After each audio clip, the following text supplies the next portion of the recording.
Assalamualaikum warahmatullahi wabarakatuh. Alhamdulillah pada kesempatan hari ini kita masih bisa bersilaturahmi ke tempat guru kita. Sebelumnya saya mengucapkan minal aidin wal faizin, mohon maaf lahir dan batin.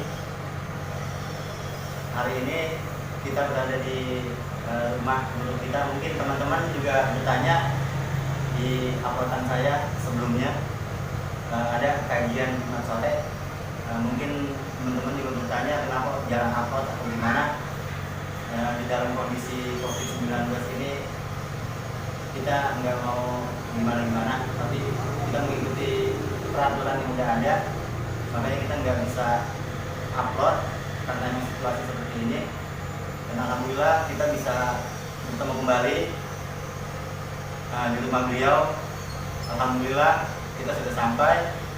Kita perkenalkan, ini dia Ustadz Muhammad Ma'an Amsoli.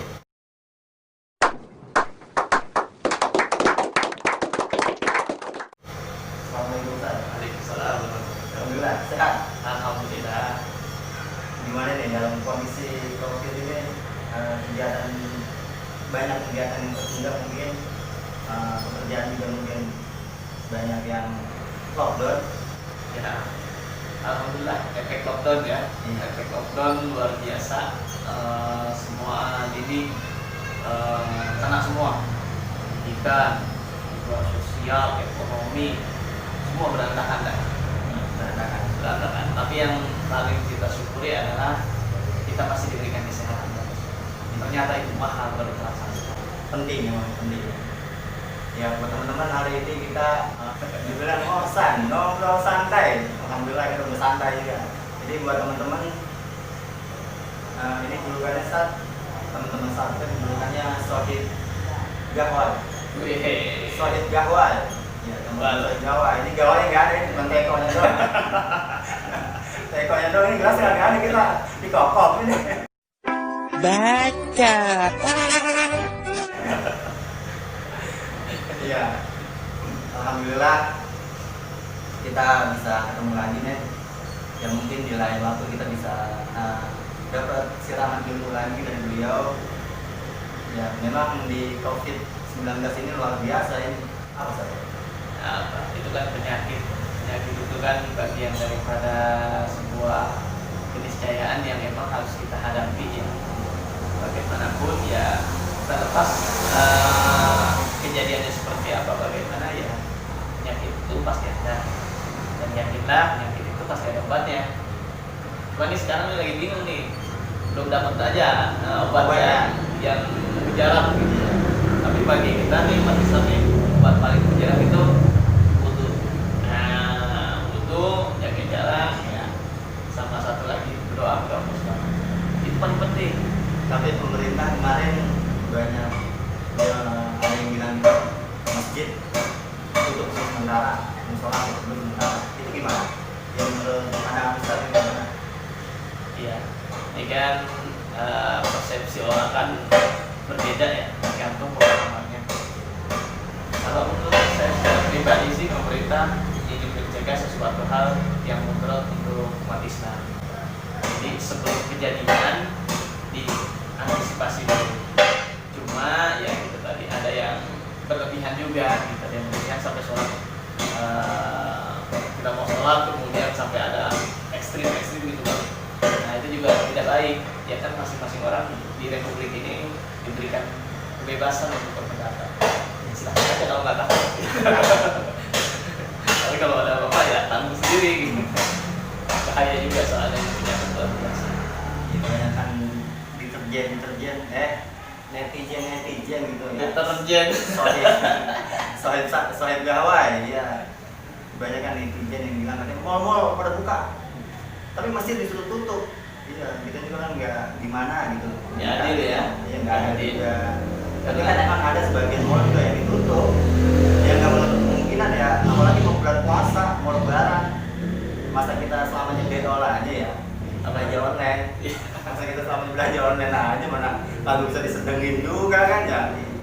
Ajak apa kita ini ya udah cakep ke mall. Nggak usah ke mall dah bang. kalpa ya juga udah girang banget ini. Dah bang, gimana sih ini ya?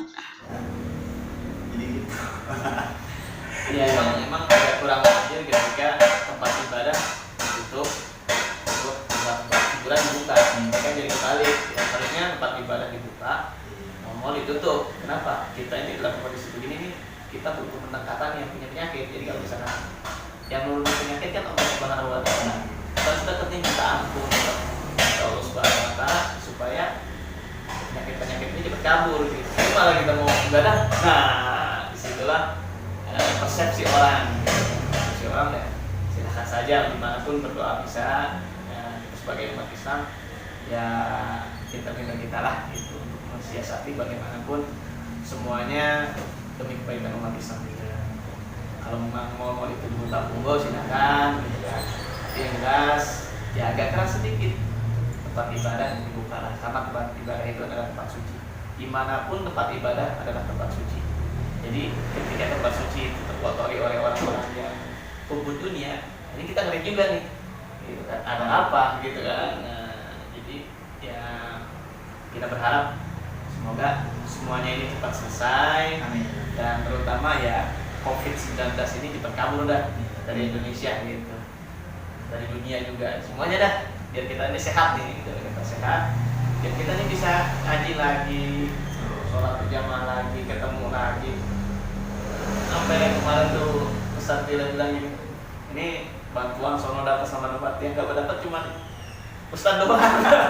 Kasihan banget Ustaz itu luar biasa gitu. Bukan cuma pekerja doang yang lockdown, Ustaz juga kebanyakan lockdown jadi yang nggak ada masukan.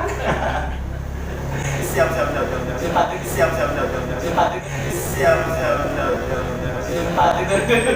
Curhat.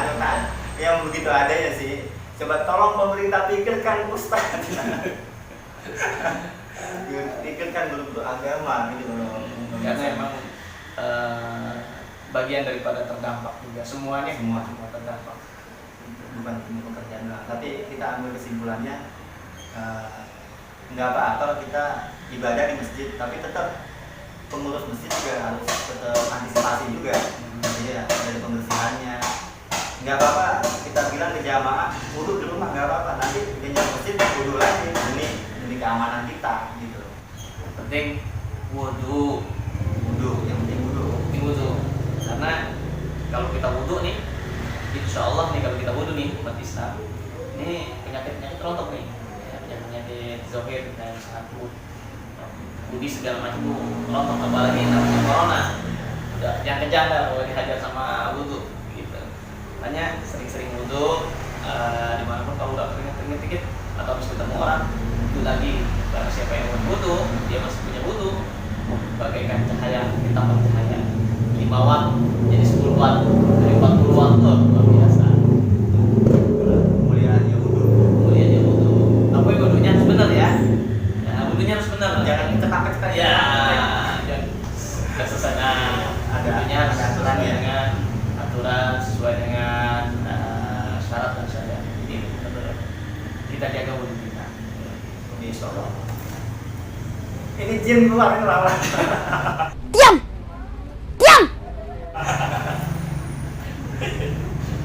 Ya sebelumnya kita lupa ini, kita mau memperkenalkan dulu nih. Ustaz asli mana gitu tinggalnya? Tinggal di sini di Pondok Melati.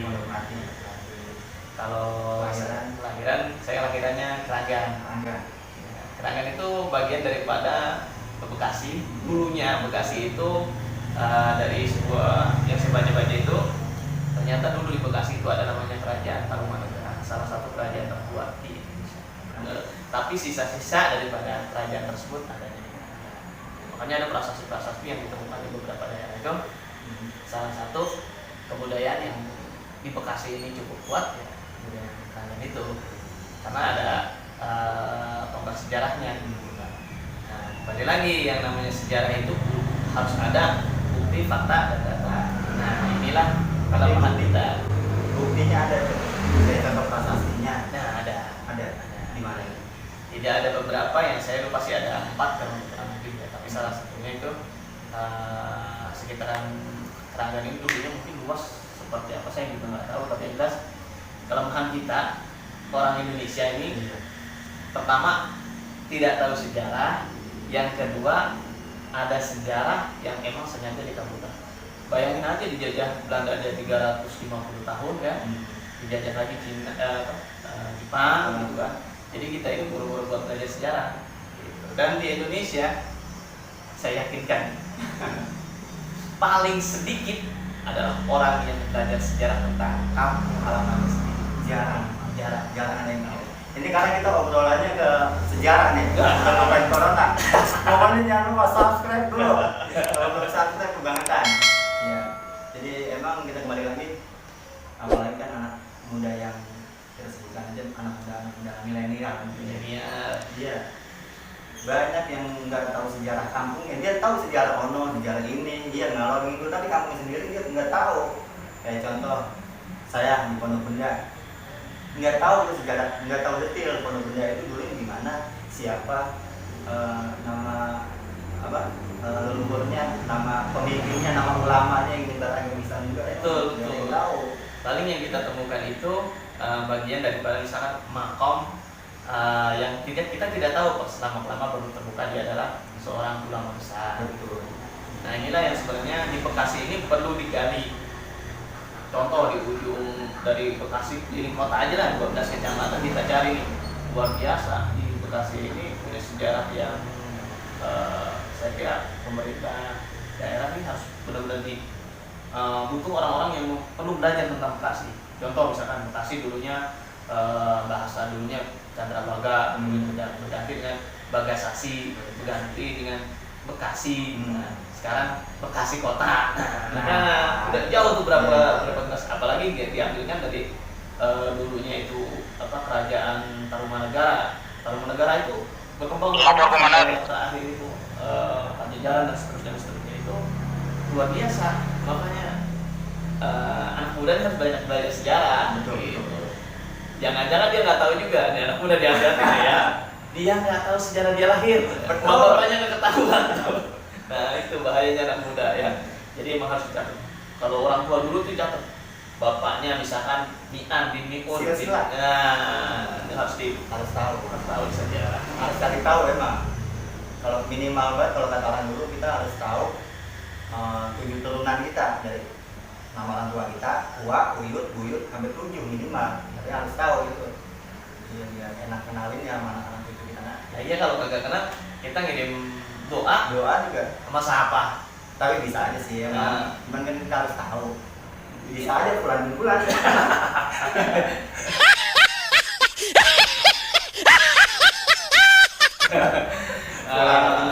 Iya, tapi kan lebih afdol kalau kita sebutin. Syukur-syukur kalau kita tahu makamnya, kita bisa ziarahi, nggak usah jauh-jauh ke sana dan ziarahi orang tua kita, terutama ibu bapak kita. Begitu orang Bekasi itu mana aja nyampe, tanyain nggak orang Bekasi, mana aja nyampe. Iya, karena Bekasi itu berasal dari kata ya bulan. Ya, jadi kita kemarin tuh sampai ada viral, gimana? Oh, Bekasi kan planet tersendiri. Nah, iya banyak yang ini emang nyindir. Sekarang kan dari beberapa kecamatan sudah dipecah menjadi 12 kecamatan. Yang lebih ekstrim lagi Kabupaten Bekasi masih 23 kecamatan. 23 kecamatan terbagi masih luas. Jadi Bekasi ini dulunya mungkin luar biasa luas gitu ya. Jadi sampai teman saya itu sampai cerita gini, dia baru tahu bahwa Bekasi itu punya 12 kecamatan. Dipikir berarti Bekasi luas ya Romaan. Luas bilang gitu kan. Bekasi kota. Kabupatennya lebih luas lagi. Sama kayak Bogor kan, Bogor kota. Ya, Bogor kabupaten lebih luas lagi. Kenapa nggak disatuin aja ya? Boleh tuh. Bekasi. Nah, boleh Kota Bekasi kan banyak. Bikin provinsi sendiri kan. Ini Bekasi kota. Bekasi Tambun juga kan Bekasi masih. Cuman emang orang Bekasi kerajaan juga sih. Dibilang Betawi, tapi kan bilang Betawi bukan. Bilang Betawi tapi iya Betawi, cuman Medok ya. Medok, tapi ada Jawa-Jawanya. Emang luar biasa juga sih Betawi. Nyabla. Ya, tidak khasnya Nyabla. sama kayak tahu juga kan yang dark tuh. Kayak misalnya mati kipe, tenggarangan. bahasa-bahasa ada ya, dan ditemukan di kamus bahasa Indonesia. Kalau dicari di kamus bahasa Indonesia nggak ketemu. Tapi kita kembali lagi nih, nah, selama pandemi COVID-19 ya kayak sholat tarawih juga udah enggak berarti ya di sini di rumah. Kalau di masjid mungkin yang punya masjidnya takut kita sholat nih ada yang ikut gitu. Jadi bingung kan. Jadi kalau kemarin sih saya saran begini, kalau kejadian lagi begini sholatnya malam udah sih gitu. Nggak apa-apa. Nggak semua tuh kayak di sono gitu, di aman gitu sholatnya. Ini kita kagak nyambung ngobrol lagi kan. Iya, namanya kayak ngosan ini. Ini ngobrol santai. Tapi yang jelas pas COVID ini banyak pelajaran yang dapat kita ambil. Pasti. Yang pertama, kita mengalami masa ini buat anak-anak muda, kemudian sejaman ini 2020 ini saya ingat ya kita juga nggak tahu ya. Ini pelajaran besar yang kita terima dari Allah Subhanahu wa Ta'ala yang kita harus belajar banyak. Bayangin aja, pengusaha bisa langsung banyak tuh, semua orang jadi pengusaha semua. Usaha masker, terutama gitu ya. Ada yang jualan cabai, semua jualan gitu kali. Karena emang kita nggak ini juga ya. Satu orang aja sekarang udah punya gadget, udah punya handphone semua. Iya. Apalagi sekarang kan zamannya udah zaman online, udah dipermudah semuanya. Dengan COVID ini kan emang kita disuruh di rumah. Iya, bagi yang berdua kita bisa online. Tapi kan bingung juga ini yang kerjanya sehari-hari mungkin nganggur atau gimana kan gitu juga. Tapi kita kembali tadi memang betul ada kebaikannya, ada sisi baiknya juga. Sisi baik yang memang Allah sudah sebenarnya bagi orang-orang yang berhikmah itu banyak ilmu yang didapat gitu. Artinya ketika Allah menurunkan penyakit ini berarti kan ada kebaikan sebenarnya di dalamnya. Cuma kita belum bisa membuka itu. Artinya dengan ada COVID ini, pertama apalagi kemarin di bulan puasa, orang yang nggak pernah jadi imam sholat tarawih aja, keluarganya bisa sholat tarawih berjamaah. Ini kan nilai positif luar biasa. Balik rumah, terus anak-anaknya bisa lebih dekat lagi, bisa lagi ajarin Al-Quran. Nah yang repotnya ini gini, bapaknya udah kagak bisa, kagak mau belajar, begitu kena COVID, mau sholat tarawih kagak bisa. Nah itu yang mau nyewa ustadz juga kon begitu, ustadznya juga takut juga. Tapi ada sisi baik lah. Ya contohnya kayak mungkin ya teman-teman juga kena juga, termasuk saya juga kena juga sebagai karyawan gitu ya. Banyak yang pengurangan, ya banyak pengurangan dah. Mungkin dari pekerja buruh juga. Mungkin nanti juga insya Allah ada sisi baiknya juga. Ada saatnya juga mungkin. Kayak perusahaan juga pasti butuhin lagi. Dia pasti butuhin lagi, butuhin tenaga kerja lagi. Ya mudah-mudahan ya cepat pulih juga ini corona. Bisa kabur dan bisa hilang dah. Kita bisa beraktivitas kembali, bisa normal kembali. Ada 3 hal yang perlu kita lakukan untuk sekarang ini. Yang pertama, kita harus banyak-banyak bertobat. Saya setuju banget kalau kita buat taubatan nasuha seluruh Indonesia, tobat semua. Karena ini saya khawatir secara pribadi ini jangan-jangan dosa-dosa para pejabat nih kita yang nanggung nih, gitu. Yang korupsi, yang bohong dan lain sebagainya nih, ngeri nih kita nih, gitu. Makanya tobat nih pejabat-pejabat nih yang suka nggak beres tuh, ya mohon maaf, DPR-nya bikin rakyat atau enggak, pemimpinnya bikin rakyat atau enggak, jangan-jangan itu dosa juga. Artinya kalau kirimin tuh satu jenis penyakit virus ini kan cuma 150 mili nano kalau nggak salah, kecil banget, tapi bisa bikin banget. Gambling di dunia kan, gitu kan. Jangan-jangan nih karena dosa-dosa kita nih. Yang pertama nih tobat nih. Yang kedua, nih kita yang dulu benar-benar nih doa sama Allah. Doa terakhir tawakal. Tawakal pada Allah. Ya tentunya kalau bagian daripada ikhtiar itu sudah dilakukan pemerintah, dilakukan untuk ulama-ulama kita. 3 yang kita lakukan. Karena kalau udah kita dosa banyak, jangan, saya mah khawatir jangan bukan urusan kita aja, soal pejabat. Kalau pejabat ini kita kena imbasnya semua ini. Gitu. Mudah-mudahan dah pada sadar yang bisa dah. Gitu. Memang dampaknya luar biasa. Tapi intinya sih kembali ke kita juga, kembali ke kita lagi, kita introspeksi diri kan. Dan sih sembuh dah COVID ini dari negara kita bisa sukses lagi. Ya mungkin cukup di sini aja pertemuan kita pada hari ini. Mudah-mudahan sedikit tapi bisa bermanfaat buat teman-teman juga dan juga buat saya pribadi. Mungkin ada kata-kata yang ingin disampaikan, kata-kata hikmah. Sedikit aja boleh. Sedikit aja. Artinya terus berusaha, terus bekerja, dan jangan lupa berdoa. Itu yang kita lakukan.